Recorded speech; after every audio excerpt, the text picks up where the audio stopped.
साथ संगत जी,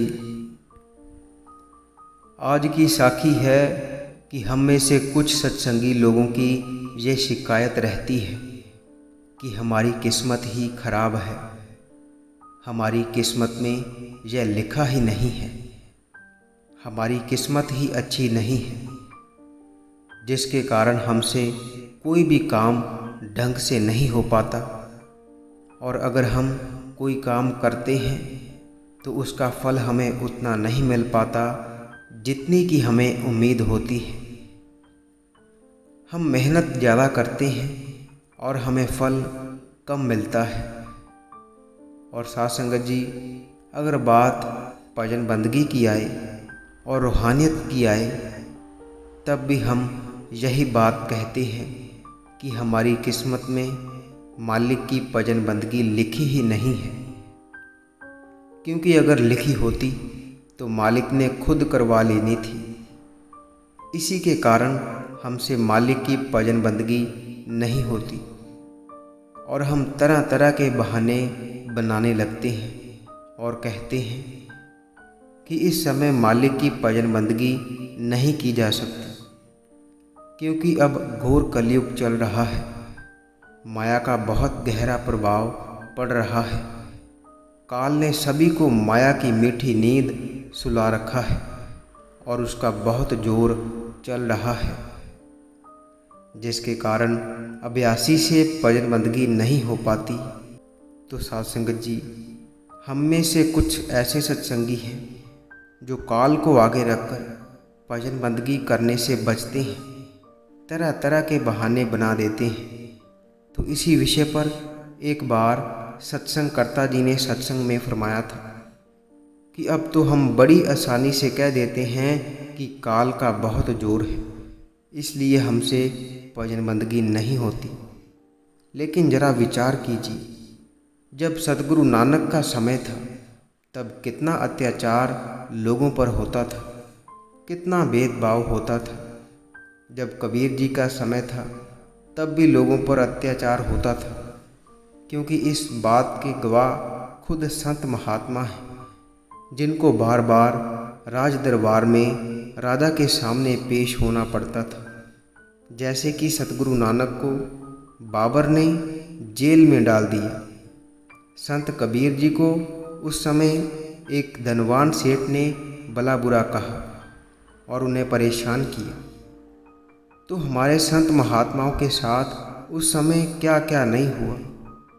हमें इस बात पर विचार करना चाहिए कि आज का समय तो फिर भी ठीक है, लेकिन जब सतगुरु नानक आए तब कितना अत्याचार था, लेकिन फिर भी उन्होंने नाम की चर्चा इस संसार में की। उस मालिक की भजन बंदगी करते हुए आप कहाँ कहाँ नहीं गए, जगह जगह जाकर आपने नाम का प्रचार किया, लोगों को सच्ची शिक्षा दी और करतार से जुड़ने का उपदेश दिया।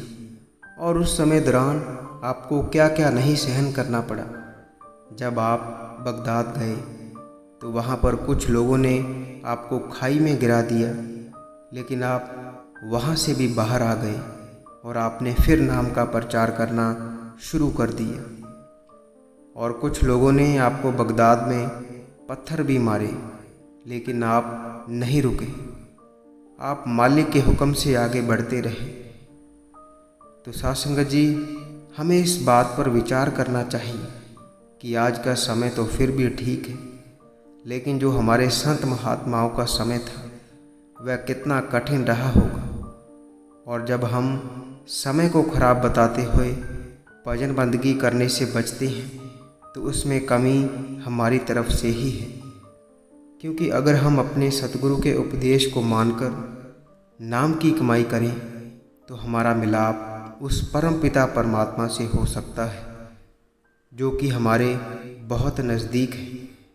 लेकिन हम अपनी किस्मत को दोष देते हैं, जो कि बिल्कुल भी ठीक नहीं है। और ये बात अक्सर फरमाई जाती है कि हम जैसे कर्म करते हैं हमें वैसा ही फल मिलता है, और हमारी किस्मत भी हमारे किए गए कर्मों पर आधारित होती है। जो भी हमने पीछे किया है आगे भी हमें वही देखने को मिलता है। और हमारे कर्मों में मालिक कभी भी दखल अंदाजी नहीं करता। हम जैसे भी कर्म करते हैं हमें वैसा ही उसका फल मिलता है। तो एक प्रकार से हम अपनी किस्मत खुद ही बनाते हैं, क्योंकि मालिक ने मनुष्य को कर्म करने की छूट दी हुई है और ये पूरी तरह से वह जीव पर निर्भर करता है कि वह कैसे कर्म करता है। और ये बात संत कबीर जी ने अपनी वाणी में भी कही है, कबीर मनुआ एक है, चाहे गुर की भगत करे, चाहे विषय कमाए। जिसका अर्थ है कि कबीर जी हमें समझाते हैं कि हमारा मन तो एक ही है और ये बात पूरी तरह से उसके ऊपर निर्भर करती है कि उसे क्या करना है, कैसे कर्म करने हैं। वह अच्छे कर्मों की तरफ भी जा सकता है, वह बुरे कर्मों की तरफ भी जा सकता है और जैसे वह कर्म करता है उसका भविष्य भी उसके कर्मों पर ही आधारित होता है। और वह परम पिता परमात्मा मनुष्यों के कर्मों में कभी भी दखल अंदाजी नहीं करता। मनुष्य जैसे भी कर्म करता है वह वैसा ही फल उसे देता है। तो किस्मत को दोष देना ऐसा ही है जैसे कि कोई आम के वृक्ष के नीचे बैठकर यह कहे कि आम खुद ही मेरी झोली में पड़ जाए और मुझे कोई मेहनत ना करनी पड़े। सत्संग जी, एक बहुत ही प्यारी कहानी आपसे साझा करता हूँ, जिसे सुनकर हमें यह एहसास होगा कि अपनी किस्मत को दोष देना बिल्कुल ही गलत है। तो आइए बड़े ही प्यार से आज की यह कहानी श्रवण करते हैं। एक बार एक व्यक्ति राजा के पास जाता है और उस व्यक्ति के पास बहुत सुंदर 2 पक्षी होते हैं जो वह राजा को भेंट कर देता है और वह पक्षी बहुत सुंदर होते हैं। तो राजा ये देखकर बहुत खुश होता है, लेकिन जब कुछ समय बीत जाता है तब एक पक्षी उड़ना बंद कर देता है और वह वृक्ष की डाल के साथ ही चिपका रहता है। तो राजा ये देखकर थोड़ा दुखी होता है कि दूसरा पक्षी कितनी उड़ानें भरता है और वह कितना अच्छा लगता है, लेकिन यह दूसरा पक्षी वृक्ष की डाल के साथ ही चिपका रहता है, उड़ता ही नहीं। तो वह अपने राज में यह घोषणा करवा देता है कि जो मेरे इस पक्षी को ठीक करेगा उसे मैं सोने की मुद्राएं दूंगा।